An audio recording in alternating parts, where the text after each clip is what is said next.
Now let's have a look at y equals inverse cos x. And that's how we say this, y equals inverse cos x. Just like the sine curve we just saw, it's not simply the inverse relation of y equals cos x. Because if we took the inverse relation of that, what we'd have is something vertical that goes on and on and on forever in both directions, vertically. Instead, what it is it's the inverse function. It's a function. And we can tell that because it's using inverse function notation. It's the inverse function of the restriction of y equals cos x to this domain. Now remember, we chose 0 to pi for a really good reason. If we look at the cosine curve and we know that it goes on forever in both directions, we wanted the first quadrant because that's the nice simple acute angles, and then we wanted to avoid going past a stationary point, and we wanted to keep continuous and get the biggest stretch of it that we could that wouldn't fail a horizontal line test, so that then its inverse won't fail a vertical line test. So we chose quadrant 1 and quadrant 2, and again that gives us positive and negative values of y, and we've got all positive values of x in this case because we've selected the first two quadrants. So then when we actually flip this around the line y equals x, this is the graph that we get. Now remember what happens. If we've got a range of 1 to negative 1 in the original function, then the inverse will have a domain of x being from negative 1 to 1. And that explains why x is between those bounds over here. And if the original function has a domain that's given, and here it's between 0 and pi, then this graph's domain will be the other graph's range. And that's why the range of our new graph will be from 0 up to pi. And so we end up with it sort of looking up here. Now, other things, we can see that it's a decreasing function, y equals inverse cos x, and that tells you that the gradient is negative throughout, and it's actually got vertical endpoints, and that's because our endpoints here, like with the sine curve, are horizontal. Now, if you wanted to actually sketch this graph on top of this one and do it using your visual art skills with a reflection, then it's quite easy to do. What you'd have here is basically I suppose this makes most sense if you're working in radians, because then you've actually got a scale that makes sense. But by the same token, you could have labelled this 90 degrees and 180 degrees and it would still work. But what we're going to find is that as we flip this around, let's work in blue to graph this over here, this point here is going to come up, pi on 2 is a little more than 1, it's going to come up here. And so we can see that this one's going to come down here to 1, that one's going to go up there, so you can see that we've got that symmetry there across the line. And again, if you turn your head on the side, or if you've got this in your book, you turn your book around so that this line y equals x is vertical, it's much easier to see the symmetry on either sides. And then continuing on from there, if I'm drawing here, I continue on and go around. So this is going to continue on and go around like that. And you can see that we've got that sort of shape there, like a set of wings that's coming out either side. And that's how we generate this graph. And just as we were careful with that notation y equals inverse sine x, we need to be careful with inverse cos x too. Now, since year 9 or 10, you've been solving problems like this to find a missing angle by converting that into that. So that you know that what this really means is that the cos of x is a half. We can go from here to here, okay.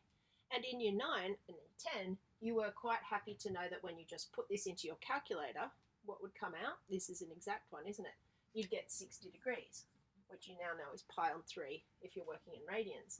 But in year 11, you've learnt this year that there's many solutions to this problem, and we've learnt how to look at the different quadrants. We know that the cos of x is positive in the first and the fourth quadrant, and we've learnt how to find a fourth quadrant answer. We've also learnt that there's an infinite number of first quadrant answers. I can keep generating them by adding on 360 or taking off 360, so I'd have more going this way as well. And I can generate more fourth quadrant answers by adding 360 to this multiple times and going back the other way. So this has many solutions, but when we're rewriting it to make it look like this, there's only one solution. Your calculator will find it, but it's just worth keeping in mind. We now have a one-to-one graph, and there's one x for each y. And just like the other two, no surprise to see a lot of patterns happening here. For y equals inverse tan x, we see it is not the inverse relation of y equals tan x. Instead, it's the inverse function of the restriction of y equals tan x when we've restricted it to between negative pi on 2 or negative 90 degrees and pi on 2, or 90 degrees. Now, remember the reason that we made this restriction. We had a good reason. We wanted the first quadrant, and then we also wanted as large of a section as possible, so it made sense to include this section down here. So just like y equals inverse sine x, we have the fourth quadrant and the first quadrant. And when we take the inverse, you'll see that our vertical asymptotes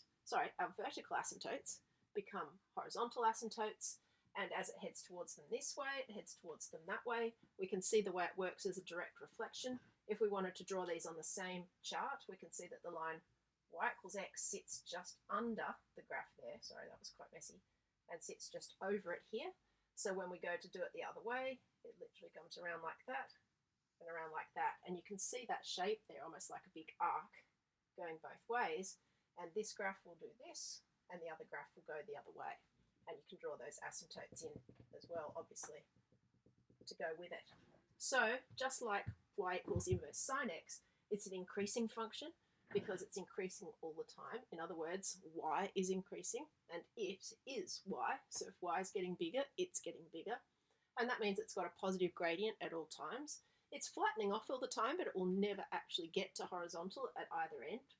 And it has these horizontal asymptotes at y equals plus and minus pi on 2. I should put that on my graph. And you should put it on yours too. Make sure you've made a nice sketch of each of these in your book. And once again, we need to be careful with our notation. We know that this equation has many solutions. The easiest one to find is the first quadrant one, and it's one that we know. It's 30 degrees, which you can also write as pi on 6.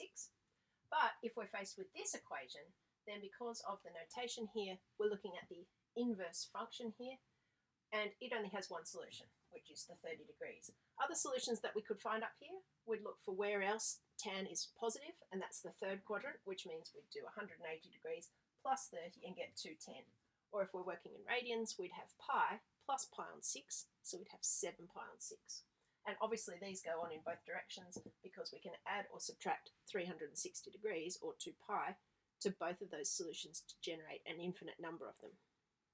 Now some alternate notation that you can use for inverse trig functions, and in this course it's important to know these because you could see them pop up in questions in your HSC and they are part of the syllabus. So we can call this inverse sine x, but it's also called arc sine x, where effectively we're just using that to avoid using the little negative one here. And similarly we have arc cos x and arc tan x.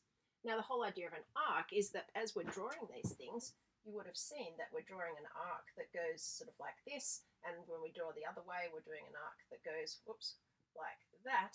Effectively, when you put them together, you've sort of got a set of arcs, okay? So that's where that comes from.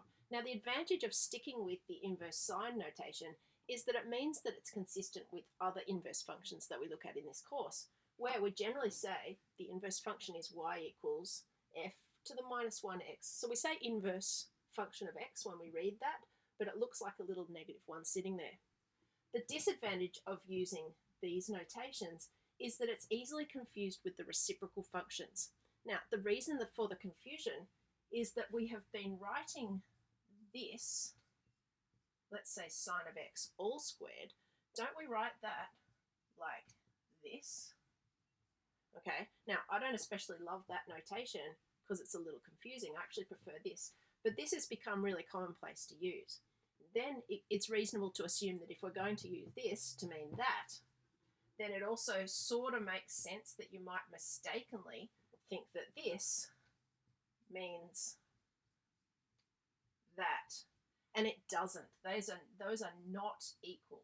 Okay, these are equal, those are not equal.